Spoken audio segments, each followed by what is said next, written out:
All right, I think we're ready to start. All right. Hello, everybody. We are beginning. Hello. People could quiet down a little bit. Quiet, please. Thank you very much. First off, can everyone hear me okay? Everyone in the back? All right, I'm seeing thumbs up back there. All right.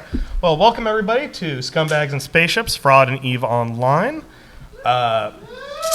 Very good. This is my first MAGFest panel, so thank you all for being here. All right.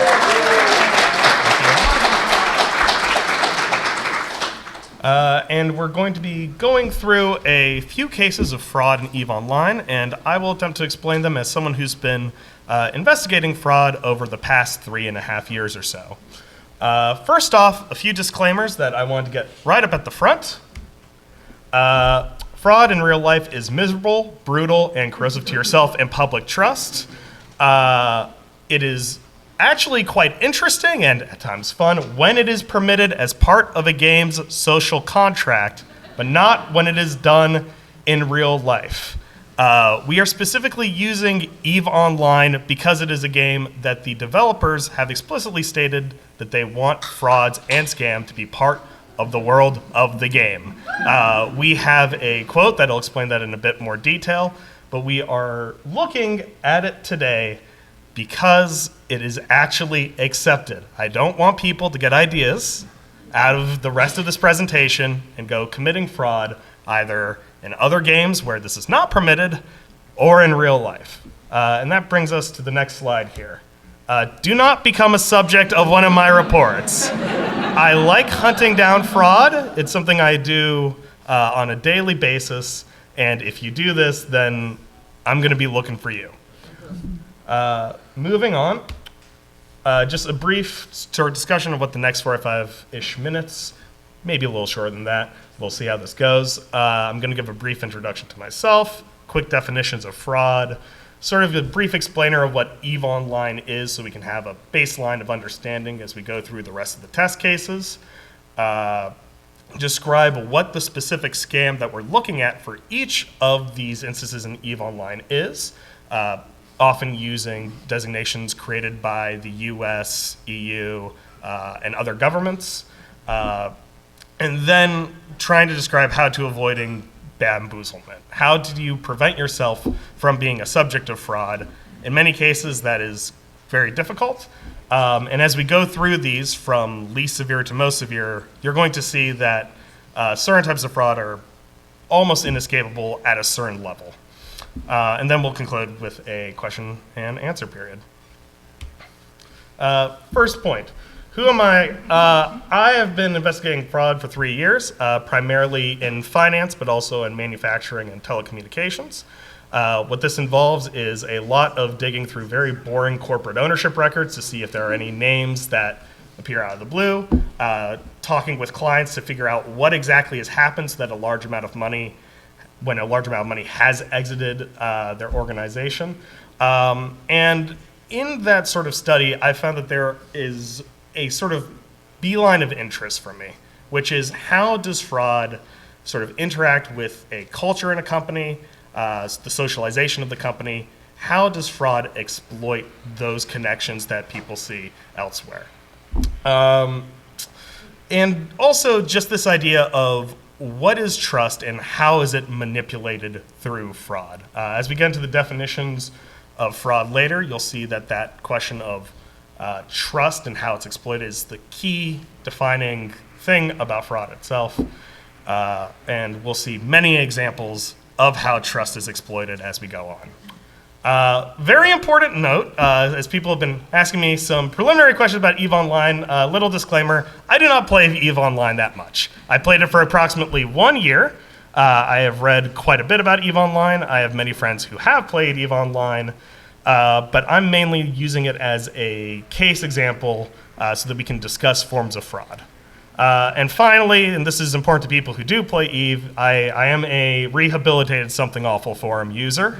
There's an awful word for us that I'm not going to describe here as it's taken on new meanings in the modern day. But I have been rehabilitated. I don't visit that horrible place anymore. I have some fond memories of general bullshit and some dark memories of FYAD, but we don't need to worry about that. All right, moving swiftly on. Quick question, what is a fraud? A couple of MAGFest examples up here that I could tell a few of you guys recognize. But now going into the two most pertinent definitions that we're going to be using today. It is an umbrella category encompassing those activities that aim at the procurement of a financial gain through deliberate, deceitful actions against individuals and to their detriment. That's from Interpol. And then we have another definition straight from the Department of the Treasury in the US. Fraud is the intentional, wrongful obtaining of money or obtaining some unfair or dishonest advantage. Fraud includes theft, embezzlement, false statements, illegal commissions, kickbacks, conspiracies, and collusive arrangements.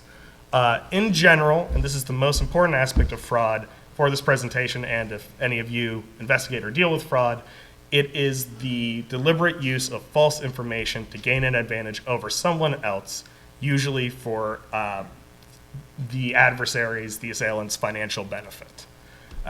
We're going to go into many, many different ways that trust is misused and that false information is used, but that is the most crucial thing to understand. It is the use of false information.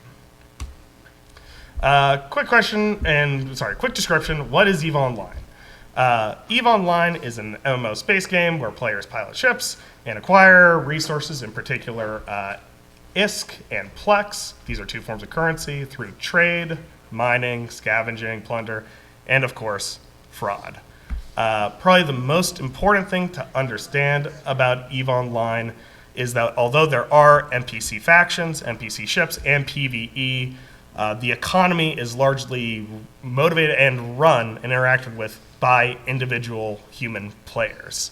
What that means is that it opens up basically any trade, any action in game to potential fraud and to the potential use of false information.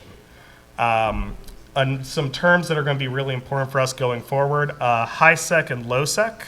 High sec is basically an area of the game that has a non-player character NPC police force that will kill you if you try to attack other players, whereas low sec does not have those protections. Unless you have a player-run corporation or a group of buddies backing you up, no one is going to be there to save you. Two other terms. One is ISK, or interstellar credits. ISK is the baseline currency in the game that you use to purchase just about everything. Missiles, ships, soda, we're going to get into that later. And then Plex, which is pilot license extension. This is actually a premium currency that you use to increase your game time in EVE Online, as opposed to a regular subscription. And what's interesting about it is that it actually can be sold by players and bought, meaning that it can also be used for either non-fraudulent trades or the fraudulent trades that we're later going to get into. There's also some weird space pseudo-fantasy story about humanity escaping beyond. We're not worried about that here. We're not focusing on PV, we're not focusing on lore, we're purely interested in players being awful to each other. Let's see. I just want to read out this quote just to really give an idea about how acceptable fraud and scamming is in EVE Online. This is from Einar Hreidarson. I have no idea if I pronounced that correctly. A lead game master of EVE Online from February 2021. As long as it's within the game mechanics, then we're fine with it. People are trusting, give you a lot of money, and you run away with it. That's, not really our problem. People have been known to spend months and months and months getting into a corporation or a trust, only to steal everything at the last minute.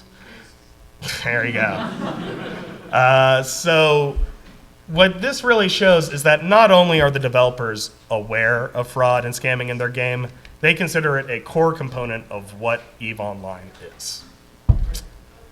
Going into our first, least severe, we have market manipulation. Just going to read out the US Treasury definition here.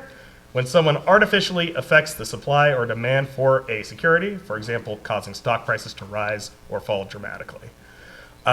This is basically the process of using the market and the tools available to interact with the market to automatically inflate a given either security, or in the case of EVE Online, it'll be an actual commodity.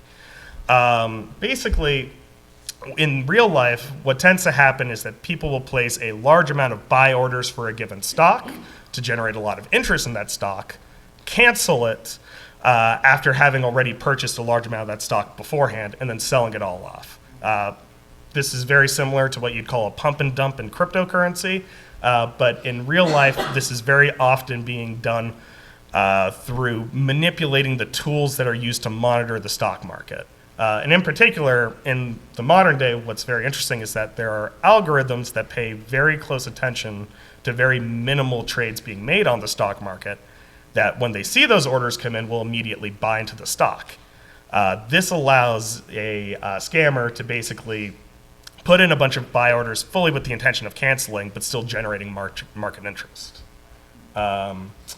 So this is a very, very odd stock. As you can see, there was an extended period where it was at a low price and even declining in value, and then skyrockets up, and then falls all the way back down, only to even out basically where it was before.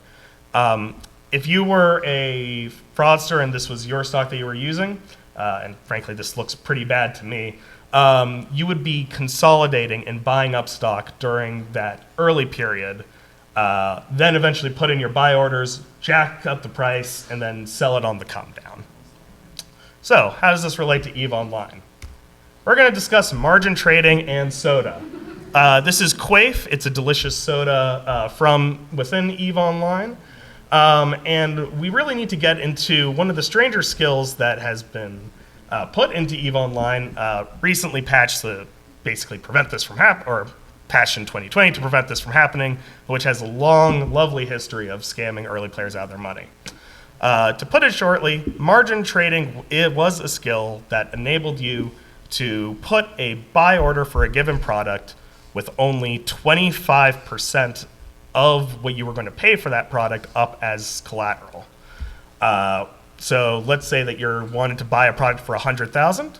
You'd only need to put up 100,000 ISK, interstellar credits. You'd only need to put up 25,000 of those credits for the market order to actually be placed. What's interesting is that if that buy order came through and you didn't have the credits, it would just completely fall through. Nowadays, you actually need to have a certain amount of collateral as part of your bank so that this doesn't happen. But the trade would just completely fall through if you didn't have that collateral and you put up the $25,000 anyway. How does this become a scam? What you do is you don't just put up a buy order, you pull up a sell order. That sell order is selling the product you're claiming to buy at a somewhat low price, but still inflated for the overall market. What happens is that a player will then buy that product with the intention of selling it back to you. They will accept the buy order that you placed. The order will go through, and they'll just have a bunch of useless product on their hand. In particular, soda. I've created a little fake example of a market trade here to demonstrate what a margin trade might look like. As you can see here, there is a, I think I might have actually mixed this around a little bit. Oh, nope, I did it correctly. Great. So someone is selling 1 million of Quaif soda for 40 ISK. A player will then see that, and then they'll see that there's another buy order for 1 million Quaif soda, but for 400 ISK. So you'll reach 10 times the profit on that. If a fraudster has set this up correctly, after you purchase that 1 million quantity of soda and then try selling it, that buy order will completely fall through. You'll have a bunch of useless soda on your hand, get all sticky. It'll be terrible, and you'll basically be out. Let's see, what would this be? This would be 40 million ISK. There'll be some profit that they made off of that order, but you're being stuck with a terrible product that nobody wants. The next sequence that we're going to go into is extortion versus fraud. This is actually something interesting that came about while I was researching EVE Online that I never thought about it before, which is that there's actually a pretty significant difference between extortion and fraud itself. Two questions that sort of define extortion that we're going to use here from the U.S.'s Hobbs Act of 1946. Did the assailant induce or attempt to induce the victim to give up property or property rights? Did the assailant use or attempt to use the victim's reasonable fear of physical injury or economic harm in order to induce the victim's consent to give up property? Basically, the question is, was there a threat of violence or economic harm being used to scam somebody out of their money?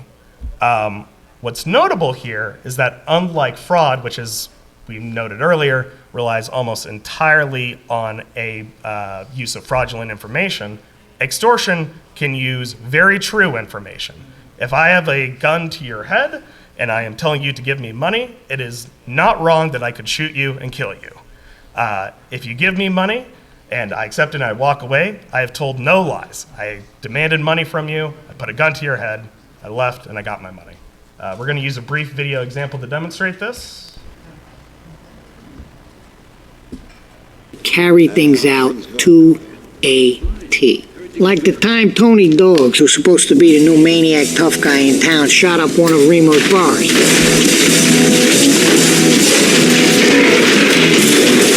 Here's a fucking guy kills two of Remo's guys and a poor fucking waitress who was just working on her night off of all things. I mean, this guy is just begging to be made an example of. Frankie, I want to know the names of all the other people he had with him, and I don't care what they have to do to get him. You understand? Take care of it, Remo. To be truthful with you, I had to admire this fucking guy.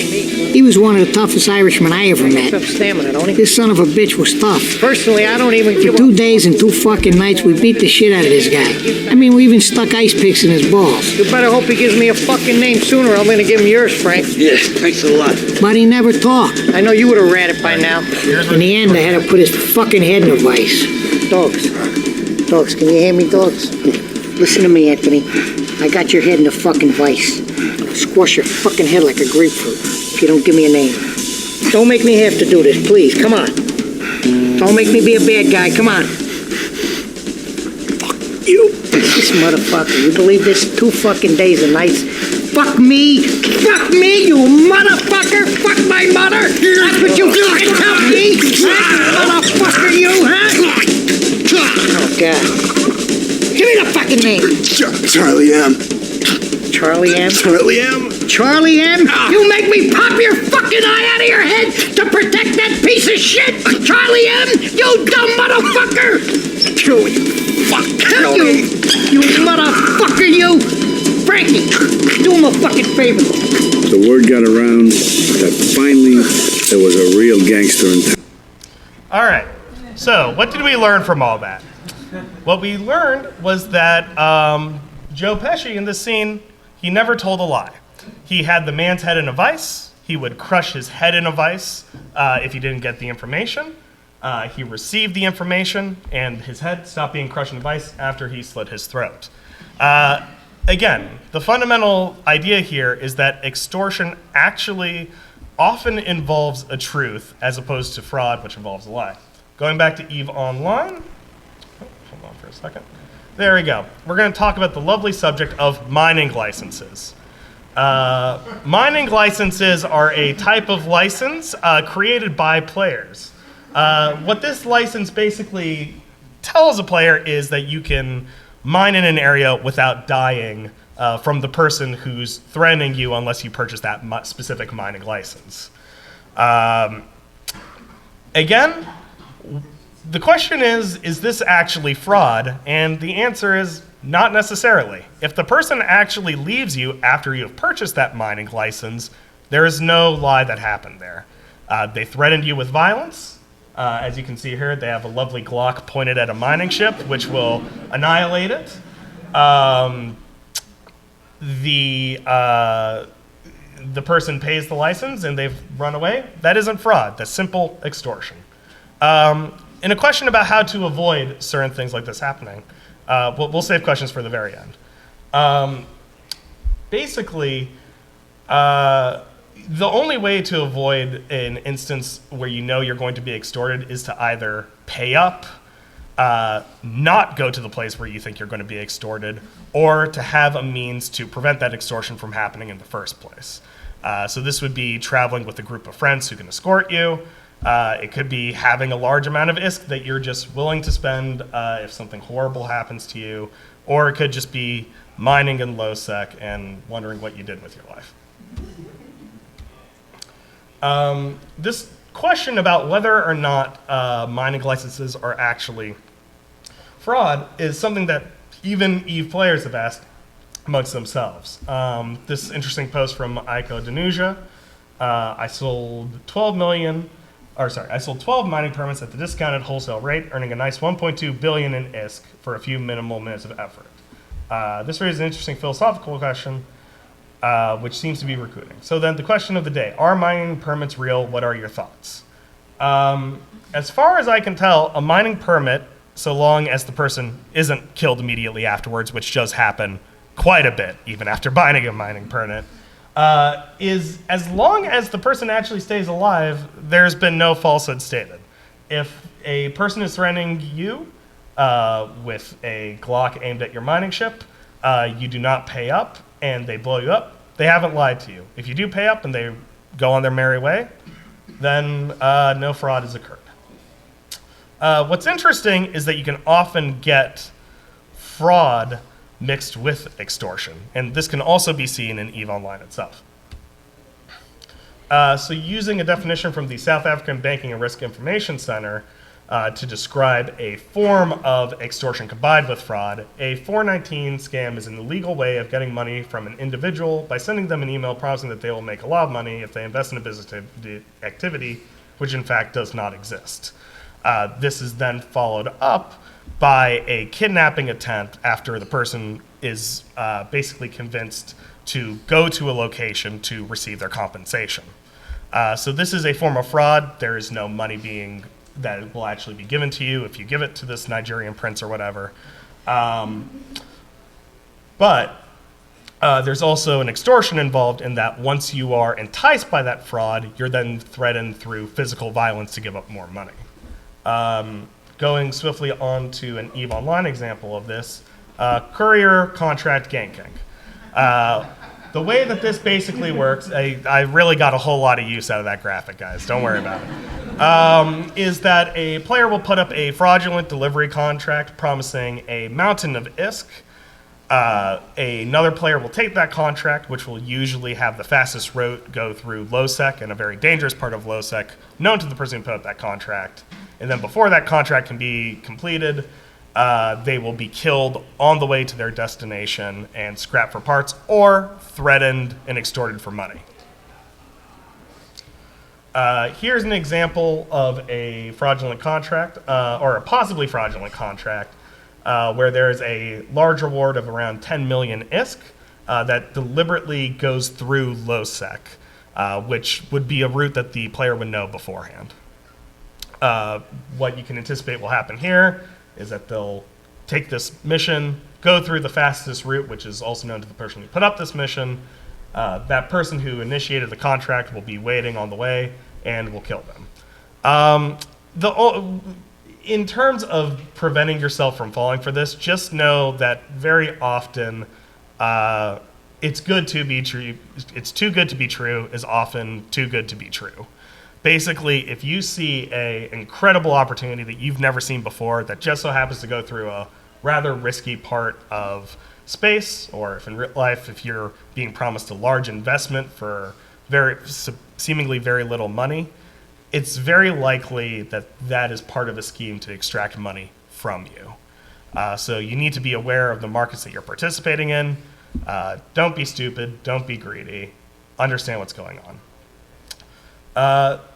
The next that we're going to be going into, and this is when we start going into the really sort of disastrous crimes that can befall someone in this game and in real life, is social engineering. Now, we've all had to deal with a very low level of social engineering through phishing schemes. As we can see here, we have a lovely email from Matthew Noble that is poorly written, terrible, I resigned my employment. I did not hate it. What happened was I got a flavor of what actual money making was. Find out more by clicking this lovely goo.gl link. What this is doing is it's trying to impersonate someone from within a company to get you to actually click on that link by feigning that they are a colleague. There are, of course, far more advanced forms of phishing scheme where they actually monitor a company's communication and try to ape how a person sounds. And that can also go a little bit further in other non-phishing schemes, where a person actually develops a long-term relationship, as exemplified by this, to be perfectly honest, slightly misogynistic World War II poster. Tell nobody, not even her. This is the process of using a honeypot spy to basically find someone who's lonely or looking for companionship, promising them that companionship, taking all the secrets that they possibly can, and making it off. The lie here and sort of the fraudulent aspect is very interested in social engineering, especially when it comes to relationship building, and that the lie is that they don't actually want to be your friend, your lover, your companion. It's a lie based upon sort of misusing another person's sort of desire for that companionship, while fully understanding that you'll never actually be that person's friend.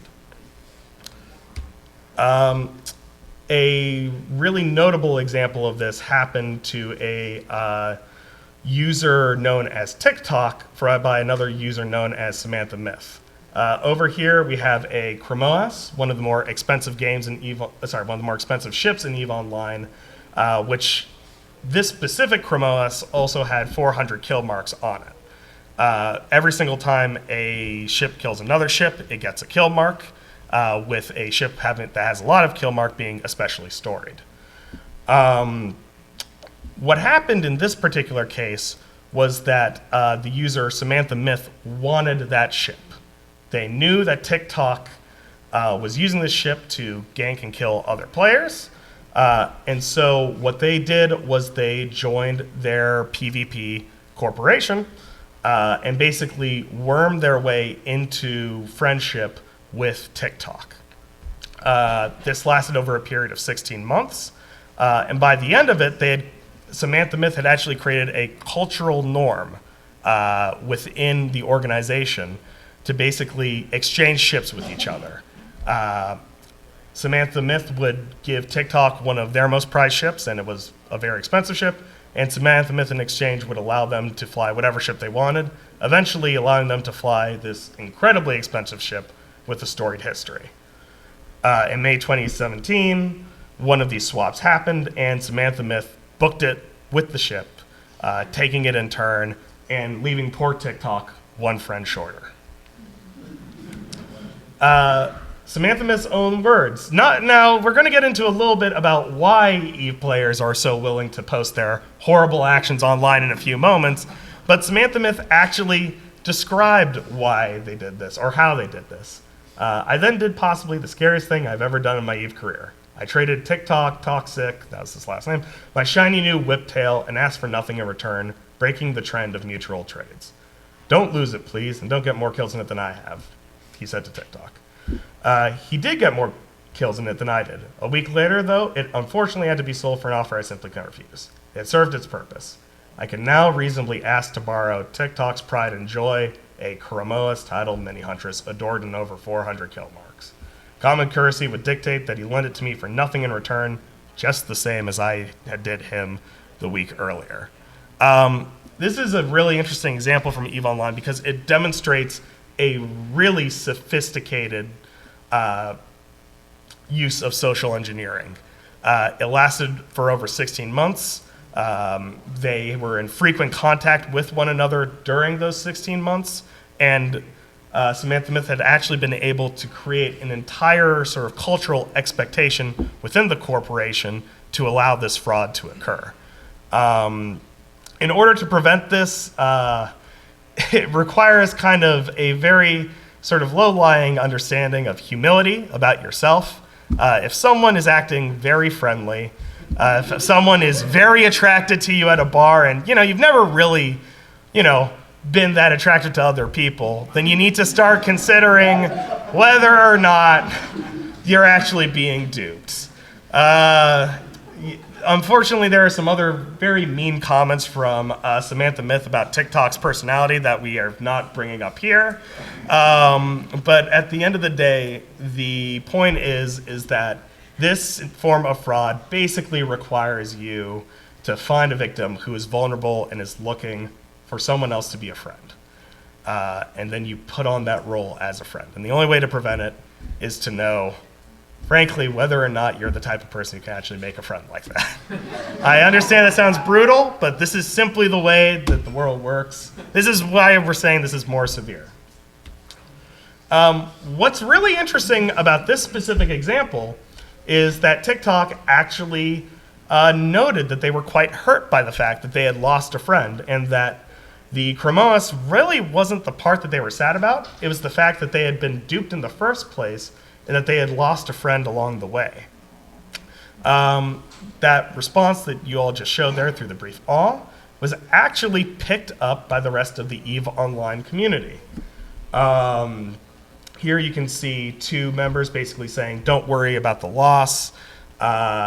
This person who did it lost a good friend in you. You've dodged a bullet. If this person was manipulating the whole time, it's fine that they leave. And basically, I should say several days, my apologies.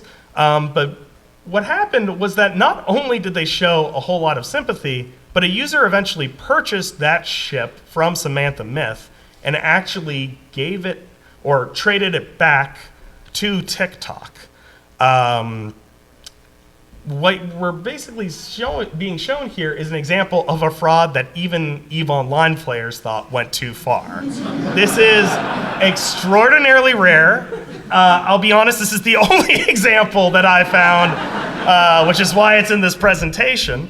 But it shows that in a community, you can actually create safeguards against certain types of fraud by sort of instituting cultural norms. And it seems as though being friends with somebody for 16 months and then using that friendship to steal their ship violated the cultural norms of EVE Online, whatever those might be. The final example we're going into is by far the most severe form of fraud in EVE Online, and also the most severe form that we see in the modern world. Just to read this out, embezzlement is the fraudulent appropriation of property by a person to whom such property has been entrusted or into whose hands it has lawfully come. This is very often seen within companies where individual directors will actually use their position to secure company funds, misuse company assets such as planes or infrastructure such as offices, and basically do what they will with these assets that have previously been entrusted to them with the presumption that they do not misuse those assets in the first place. Two other terms here that will be somewhat important in the story come up. Ultimate beneficial ownership basically means that you have an actual controlling stake in a given company. This is done through shares in a given organization. And what it allows you to do is make decisions on the company's behalf. Guiding Hand Social Club.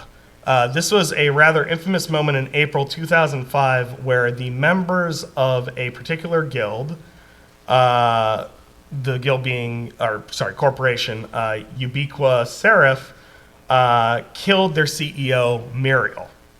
As it turns out, these individuals had actually been members of another corporation called the Guiding Hand Social Club, which had specifically had a contract out for Muriel and for the destruction of her entire organization. Over here on the, I guess that's the left-hand side for you all, you can see the sheer amount of ISK that was spent during this scheme, the sheer amount of ISK that was stolen during this scheme, which actually came out to, and these calculations are always a little funny, but at the time, the commonly cited was $16,500 US from this video. That's in terms of time spent to acquire all these assets that were stolen by Guiding Hand Social Club. This requires an immense amount of work to pull off. It requires social engineering by multiple persons throughout a very long period of time. It requires a huge amount of trust to be built up. It requires a significant amount of skill, and that you have to be good enough for these positions to actually attain them. And it also requires that people reach a level of seniority where they won't just be killed on site after stealing all the stuff in the first place. Let's go back to that for a second. The only real way to avoid a scheme like this is really to have a very well-controlled alliance, a very well-controlled corporation that can sort of spot when people are sort of pulling assets out, acting too friendly, or frankly, even investigations of that person's background to determine whether or not they've been part of another alliance beforehand. A lot of the work that I do as an investigator of fraud is sort of looking into people's backgrounds. Very often, they're perfectly fine, normal people, but every once in a while, you see someone who has set up some sort of fraudulent operation. I think last week there was a guy who had a fish feeding operation in Florida that did not produce any feed for fish, and the guy was no aquatic scientist. And you basically need to have people constantly vetting who you put in these top positions. This comes to one last very interesting point, particularly from the Guiding Hand Social Club, which is that this operation wasn't just done to secure a large amount of resources. This wasn't just done to secure ISK for the club or for the contract at the start. This was done for the pride of it. This was being done so that people were aware of just how effective these players were and what they had done. This was posted on the official E-forum in full roleplay, as was sort of the way that was done at those times, and basically shows that this was being done to burnish their reputation as scammers. This is not that common in real life, as it kind of makes it very hard to perpetrate other frauds later on. But in EVE Online, as a game where this sort of behavior is encouraged by the game developers itself and by the community, effectively destroying an entire corporation through worming your way in there is actually a point of pride. And that gets me sort of to my final closing thoughts here, which is that,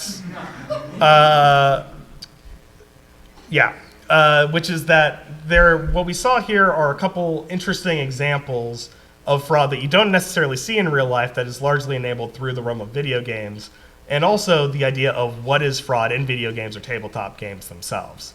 That sort of sentiment of concern shown by the community. You also see certain fraudsters in EVE Online realize that it's a game that they just burned an entire relationship for, and show actual sadness about it and trying to reconnect with those who they scammed. You see sort of communities sort of being built around the social contract of trying to have fun in a game, preventing these scams from existing. And another sort of aspect of that is that by having a laissez-faire attitude, CCP Games has sometimes earned significant pushback for allowing these scams to exist in the first place. While this might seem like a very interesting mechanic for EVE Online, at the end of the day, it also is something that will create a lot of stress for individual players and can lead to things no longer seeming fun. As I mentioned earlier with the posting of fraudulent buy orders, that has actually been largely patched out of the game. You now need a significant amount of collateral before you post that 25%. What that means is that they've effectively patched out one of the many scams that was previously required in the game. That being said, in certain games, we're seeing a rise in fraud. Among Us being one of the most pertinent examples, and One Night Ultimate Werewolf being another fine example of a game where basically using misinformation to con your friends out of an advantage is the entire game itself. There is no game other than lying to each other. And that's part of the social contract of the game as established.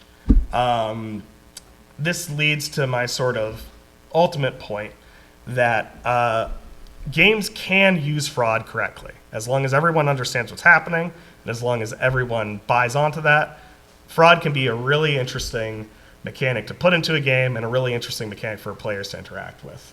And finally, again, please do not commit fraud in real life. Do not use the strategies shown in this lecture to commit it in real life. Please just be a good person. All right. Thank you all very much. I don't know what to put on a closing slide.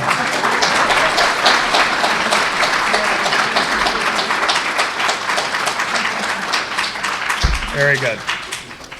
All right, and we are at 4:41, so I think we can take a question and answer period for about 10 minutes, if there are any back there.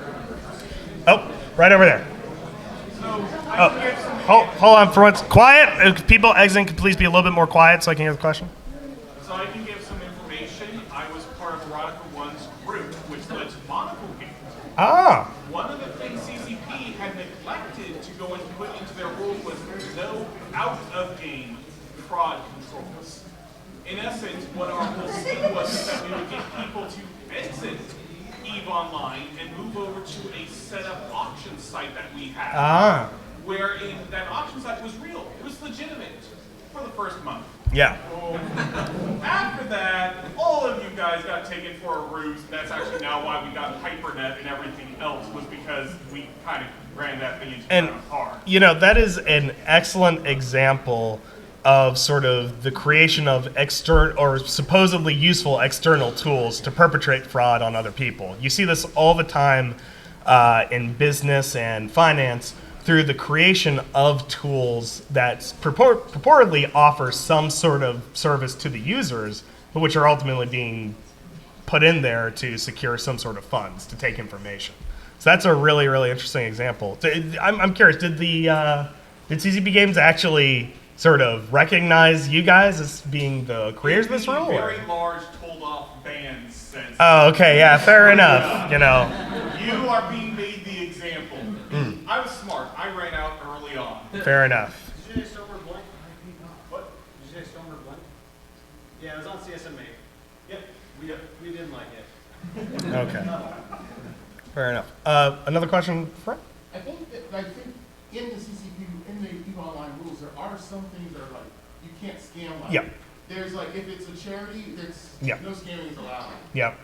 And like, I think like Plex scamming can be done, but It's in the gray zone. it's a gray zone compared to like just ISHR material scamming. Yep. No, and that sort of development of rules around scamming is sort of one of the more interesting parts of this, in that this is a game first and foremost. You can't have another example that I found really interesting was I was seeing reports that impersonating a member of an alliance or of a corporation to get someone on board, that was being sort of increasingly frowned upon within EVE Online. I suppose because that was taking a bit too far, taking it to one of these external tools, but yeah. Oh, over there? So allow me a very short anecdote, short comment. Sure. I was kind of laughing when I saw the mid story. Before that, I played EVE for about a year. Eventually, it just wasn't for me. One of my friends had got me into it, and I was actually offered a substantial amount of money where I wouldn't have to have a regular job to be trained as a spy. Oh, God. And this was before a lot of AI could easily change our voices, right? So a female voice was a huge, Oh, jeez. So to train to be a spy, and they would train me for about 6 months, and then I would worm my way into the group. To basically get all the secrets. There were some specifics, but yeah, I was like, I can't do it. I would feel so, because I would actually become friends with these people for real, and at the end of the day, I couldn't turn on them like that, so I didn't do it. But yeah, a lot of money was offered for me to do that. No, and going back to sort of the social engineering slide, what you're doing is you're exploiting sort of a need for other people by being a spy in that way. So that's a really interesting example. Let's see. Actually in the back with the dog ears. Yeah. I'm Adam John. Oh. It's very interesting to see this is what fraud is. I used to run OPSEC back in the day. Oh, really? But I'm curious, if you have a training course that is funneling people into, say, suicide banking, is it fraud for lying what we're doing, or is it just misdirection? Well, I mean, at the end of the day, fraud is misinformation and misdirection. If they understand that they are suicide ganking, yeah, so I would say that is likely fraud. Fraud doesn't necessarily have to result in a monetary benefit. It can also be used to get an action that you want happen out of the other person. So running the newbies head first into an opponent that will immediately destroy them, I would say would classify as fraud. But again, as we've described, this is EVE Online. It's all open here. It's all fair. This is a perfectly, I frankly am quite, I think you should feel quite proud. I respect it very much. There are some circumstances where suicide gaming is probable. Oh, really? It depends on how the insurance works and what you killed and if you can loot it, how many mining licenses you get. Yeah. There you go. Yeah, there you go. All right. Yep, to the right there in the white shirt. So would you think that overall children and younger people now having access to online games and being exposed to the lucrative options of getting their armor trimmed for free? Yeah. That people are going to grow up, because I know obviously senior citizens are very targeted in fraud. Do you think that fraud will become obviously more sophisticated, but do you think people will become more and more wary and more, exacting and be able to see and signs of fraud? My sentiment on that is that the type of people who are willing to play a game where you can have armor trimming happen, or where you're willing to go through all this with EVE Online, or frankly, even in a board game like One Night Ultimate Werewolf, represent a sort of very specific class of individuals that I think will have that sort of training brought into them. And that's where sort of we can use these games as a very useful tool to train how do you avoid fraud. I frankly think that those games are very sophisticated for a large number of people. I'm not sure if you're going to see an overall cultural shift in that case, but I do think amongst the people that play it, absolutely. Almost to the point where, hey, you ever want to train your kids to avoid fraud, have them play RuneScape for a bit, You're actually looking at a guy who sold an unusual hat in TF2 for well below market value back in the day. And that was quite a good lesson for me. Over there in the gray. Yeah, to piggyback off of that question, with world governments like the EU targeting things like gambling, video games, in your research, have you uncovered any similar legislation around fraud or scamming, making any headway in these audiences? Let's see. There's certainly been a lot more sort of, let me think about that for a second. I haven't seen anything in a controlled environment like EVE Online, for example, where there is maybe some risk to lose money, but in the examples that I gave, this is, as we said, they're increasingly developed so that the only thing you can lose is the resource like ISK. I think there's been a lot more interest around sort of monitoring what people are doing online, but I actually have seen very little sort of trying to approach fraud in video games itself. Frankly, a lot more of what that observation of markets is focusing on is trafficking, laundering of funds through open markets. So especially this would be, going back to TF2, the use of Steam open markets, selling hats to Russian gangsters who buy them up at high prices. That has received, I think, a bit more attention as it directly relates to transnational crime, as opposed to sort of defrauding of players itself. But I'd be curious to see if there's any more on that, especially as more and more of these games come up. Oh, here again? I got another story for you. Oh, yeah, let's hear it. All right, market control and manipulation, dumping. I went and got red versus blue to go off and have a lot of fun because I kept dumping medium shield extended shoes on the market, well below price, to the point where I eventually got the market to actually go below item production. Everybody exits. Yep. Then I proceed to just keep having all the other ones I still had sitting in Jita, and proceed to go off and start selling them at the now much higher price. Yep. Something that a lot of people keep missing is how little volume for actual trade motion Eve has. Yep. No, that's a really, really interesting point. And frankly, there was actually a, we have no question. I was just going to say that there was an earlier slide that I had sort of started to develop on that, so it's really interesting hearing it happen. The dumping of goods just to destroy a market and then profiting off of that later. That's a very classic example of fraud. Frankly, there's questions. That's just free marketing. Where's the deception? The deception there is that there's an individual who's deliberately putting something up at a very now that does raise an interesting point. I can actually answer. What's the deception? All right, let's hear a debate. Deception leading to the entire. Do you have a mining license in high sec by being able to actually fund it all? That's a false game mechanic. No, it was one long path, just by starting with dumping there, and then eventually leading to the entire everything else. So, very slow, but it happens. so to address that myself, I would also say that part of the fraud that you could possibly see there would be if people were buying this at a low price without understanding the purpose of those low prices in the first place. Now, there obviously could be people who are just buying it because it's the cheapest deal on the market, and that would not necessarily be an instance of fraud. It's an interesting gray zone now that I think about it more, where there actually isn't a whole lot being lied about. It's just that the intentions of those sales is not just for the purpose of making a profit itself. I'll have to think about that. That's sort of an interesting edge case in the sort of philosophy of fraud. In you online, there's a really simple skill called is doubling, where someone like in the local Jita chat or Rin's chat or Mar chat will like promise to double your is if you send them like a large sum. Oh, very good. And then like of course no one has ever gotten their is doubled by is doubler ever. Oh yeah, interesting. But like what happened is that you see that sort of scam in Eve Online. I ran into like on Reddit, somebody was complaining about like being duped by a Bitcoin doubler. Wow, that is a disturbing. That almost suggests that people are actually don't do this. People are taking these strategies from the game and bringing them out into real life. Maybe not necessarily, but that's a disturbing thought, sir. All right. Somebody asked how to monitor responses to scams or things like that.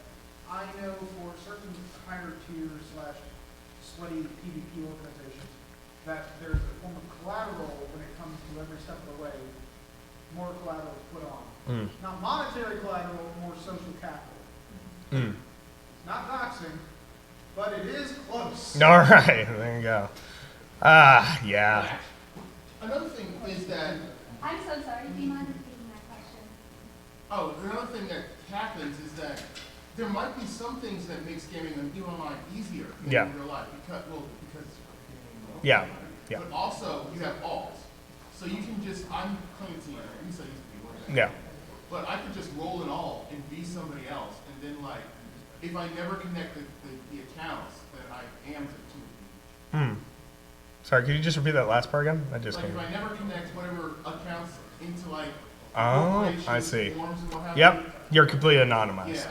No, then that's something that we've increasingly seen nowadays. It's just the anonymization possible online, even through apps that, frankly, I recommend everyone using, like Signal or something like that, to keep your own sort of identity private. That's being used increasingly to just enable all sorts of scams online. There's very few ways, even in the real world, to connect two accounts together, and it's kind of just our job, but we try. Friends in the guy in the back, Yeah. because like corporations have like OPSEC now. Yeah. So like they'll like ask you for your API key to see like what stuff you can do. Interesting. And then like one of those things is like how you send money around. And so if you send like $50 billion to a random alt, Yeah. then like that they don't know about, then that becomes suspicious. Interesting. All right, I think we'll take one last comment because we're reaching the end. All right, all the way in the back. Yeah. So, I just wanted to make a comment because I've been playing you for a long time now, and while you're right, all this fraud does happen. There's lots of bad things that happen to you. Yeah. There's also a lot of good. Yep. I don't want to have this be the only time anyone's heard anything about Eve. Sure. Only hear about fraud. Like, ESI checks, which are a new version of APIs, don't give out any of your personal data, Yep. don't affect any of your stuff. They let you see some stuff you do in game, but there's no way to like find out who you are in real life. Yep. The doxing stuff, I don't know who that is, but that's not acceptable, and you should. Yeah. No, I'd agree. There's been real problems with that. The thing about allowing fraud and allowing these types of scams is doubling. By the way, my file has a valid way of doing that, and you should check it out. Oh yeah, of course. Only true is doubler in the game, right here. Because you have to have that kind of coverage of everything, the people you can trust are so much more important. Yeah. Right? Like I came to MAGFest because people I know in game, they don't even play anymore. We hang out every year here. Like it really, you have to build a relationship in a game where everything's allowed. Yep. And so, I mean, I'm sure everybody gets that every game, but I don't want this to be your only experience of Eve. Oh. Just that. Of course, and I think that's an excellent note to close on. And I just mentioned that my particular interest, both in my work and my career, is fraud. So this stuff is a particular interest to me. But as I was researching this, there was a little bit of an itch to get in here because as I was investigating all this fraud, I also heard stories of, people building up their fortunes with their own friends, people creating these massive sort of corporations and even seemingly art pieces such as graveyards and things of that sort. There was a large battle that resulted in an asset actually being added to the game to commemorate it.